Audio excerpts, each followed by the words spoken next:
नमस्कार मेरे प्यारे साथियों, मैं डीपी आज एक नए वीडियो के साथ आप लोगों के सामने हूँ। विषय थोड़ा सा गंभीर है, इसलिए इसको थोड़ा आप लोग खुले मन से सुनिएगा और विचार भी करिएगा, क्योंकि आज एक ऐसे ही प्रसंगवश हमारे एक मित्र ने हमसे चर्चा किया फ़ोन पर कि हिंदू नाम, हिंदू शब्द, हिंदुस्तान शब्द ये ईरानियों ने दिया है और यूनानियों ने दिया है। आदि आदि भाषाएं, बातें उन्होंने बताई। उन्होंने कुछ एनसीईआरटी फेंसीईआरटी के विषय में कुछ बातें की हैं। एनसीईआरटी की कि ईरानी लोग स का उच्चारण ह करते हैं, सिंध को हिंद कहते हैं, इसीलिए जो है हिंदुस्तान हो गया। ऐसे ही यूनानी लोग ह के बजाय अ निकालते हैं, तो सिंध को, हिंद को उन्होंने इंदु कहना शुरू कर दिया, इंडो, तो इंडिया बन गया। उन्होंने हमको बताया। तो मैंने रामधारी सिंह दिनकर जी के द्वारा लिखित, आप लोग भी जानिए, रामधारी सिंह दिनकर राष्ट्र कवि जो कि थे, हैं अभी भी, अब तो हैं नहीं लेकिन थे, संस्कृति के 4 अध्याय। तो मेरे पास एक बुक आई, मैं अपने एक मित्र से मांग ले आया, हमारे एक सीनियर अध्यापक हैं, उनसे मैंने मांगा। ये बुक जो है 3रा संस्करण 2010 की पब्लिकेशन है। केदारनाथ सिंह ने के कॉपीराइट रिजर्व है इस पर। Indian press private limited Allahabad के द्वारा मुद्रित है। इसके पेज नंबर 82 पर ध्यान रखिएगा, 2010 का पब्लिकेशन है और पेज नंबर 82 पर हिंदू शब्द के विषय में कुछ दिनकर जी के अपने विचार हैं। उसी पर मैं बातचीत करूंगा और ये बताने की कोशिश करूंगा कि हिंदू शब्द की उत्पत्ति कहाँ से हुई। हालांकि दिनकर जी ने भी अपने बुक में इस बात का वर्णन किया है कि 19वीं सदी में जब भारत में नवजागरण फैला तो बहुत सारे लोग हिंदू नाम छोड़ करके अपने आप को आर्य कहने लगे। उन्हें हिंदू नाम नापसंद था। क्यों नापसंद था? क्योंकि मुस्लिमों ने हिंदू नाम का, मुसलमानों के आने के बाद में लोगों को ये पता लगा कि मुस्लिम शब्दकोश में हिंदू शब्द का अर्थ होता है दूषित। समझ लीजिए इस बात। और यही कारण था कि लोगों ने हिंदू शब्द का बहिष्कार करना शुरू कर दिया। ठीक। लेकिन अगर हम कालक्रम में बहुत सारे और धर्म ग्रंथों का उल्लेख करें तो हमें पता लग जाता है कि हिंदू शब्द का क्या अर्थ होता है।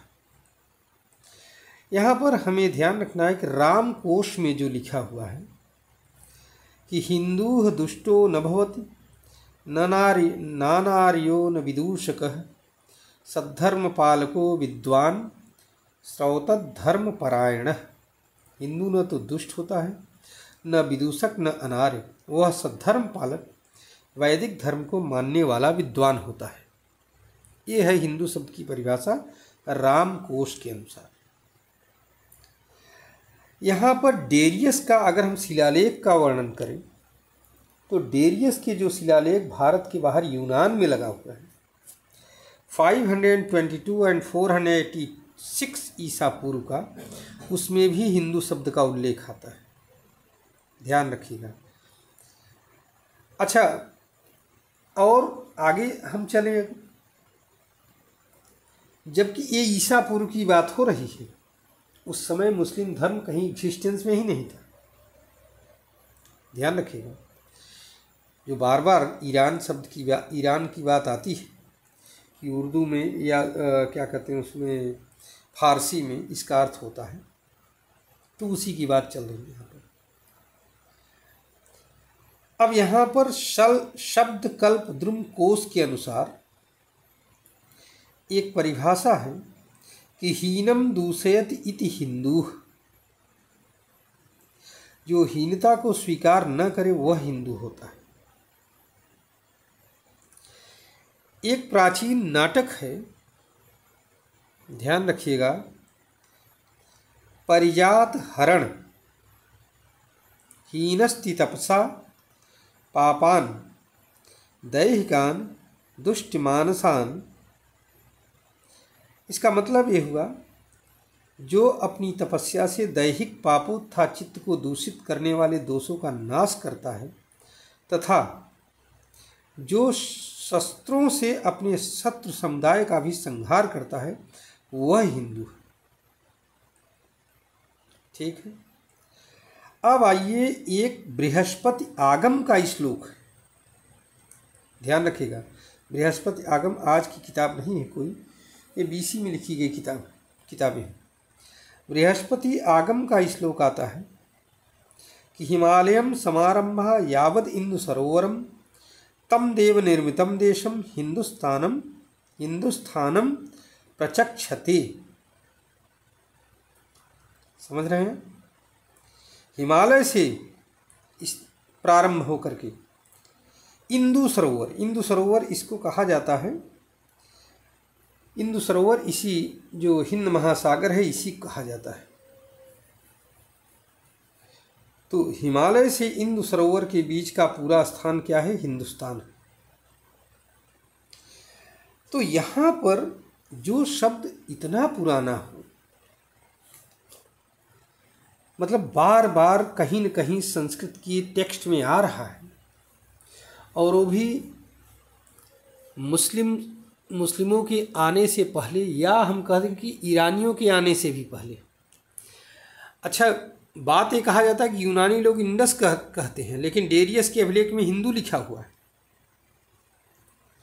वेनसांग हिंदू शब्द का उल्लेख करता है। तो अब यहाँ सवाल ये पैदा होता है, जब मुसलमान नहीं आए थे इस देश में, वेनसांग के समय में हिंदू शब्द प्रचलित था। हिंदू शब्द असल में चीनी शब्द है इंतु का रूपांतरण है। इंतु का अर्थ होता है चंद्रमा।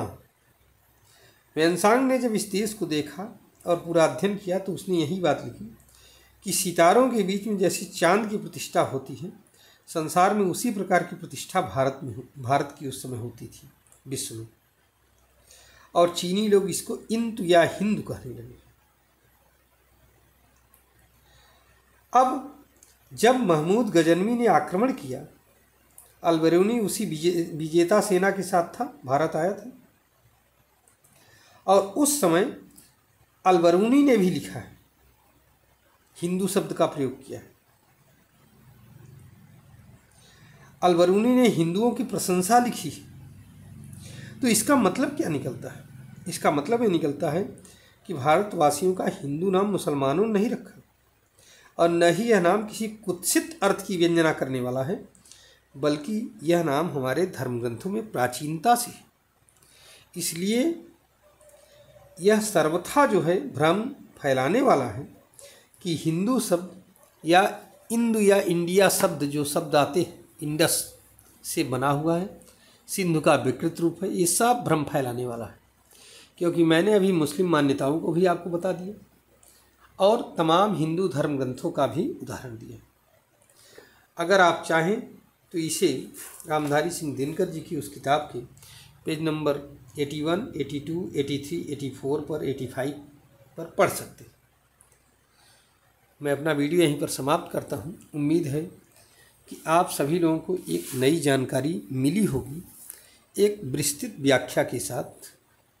अगर आप पहले से कुछ जानते होंगे तो अच्छी बात है, नहीं जानते होंगे तो उसमें एक नया शब्द जुड़ा हुआ है, नया मैंने आयाम जोड़ने की कोशिश किया है। धन्यवाद, नमस्कार, जय हिंद, जय भारत, वंदे मातरम। उम्मीद है कि आप हमारे इस वीडियो को लाइक करेंगे, चैनल को हमारे सब्सक्राइब करेंगे और शेयर करेंगे वीडियो को। धन्यवाद।